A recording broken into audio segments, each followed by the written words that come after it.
طيب. فمنتهى الخطأ إنسان لا يتبع تعليمات الصانع. طيب. عفوا سيدي، سيارة تفضل. أحدث سيارة تألق ضوء أحمر فيها، إن فهمته تألق تزييني احترق المحرك، وإن فهمته تألق تحذيري سلم المحرك. فالقضية خطيرة جدا.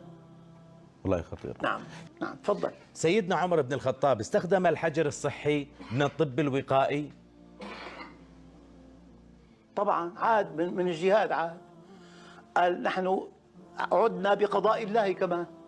قال له أحد الصحابة نعم. أتفر من قضاء الله؟ قال له نعم أفر منه إليه.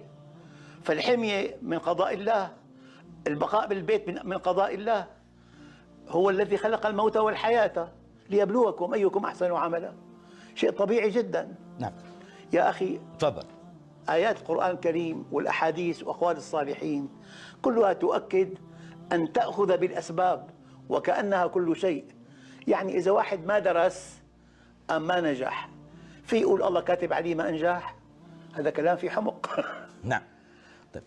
خذ بالأسباب. إنسان سافر للعقبة ما رجع السيارة، عمل حادث، هيك الله بده، كلام فارغ هذا. أوضح من هيك، طالب ما درس قال ما نجح، قال الله كاتب لي ما أنجح. هذا كلام. لذلك النقطة الدقيقة جدا، ما شاء الله كان وما لم يشأ لم يكن. نعم. النقطة الدقيقة والأدق من ذلك أنه أنت مخير. لو ما كنت مخير ما كنت مكلف.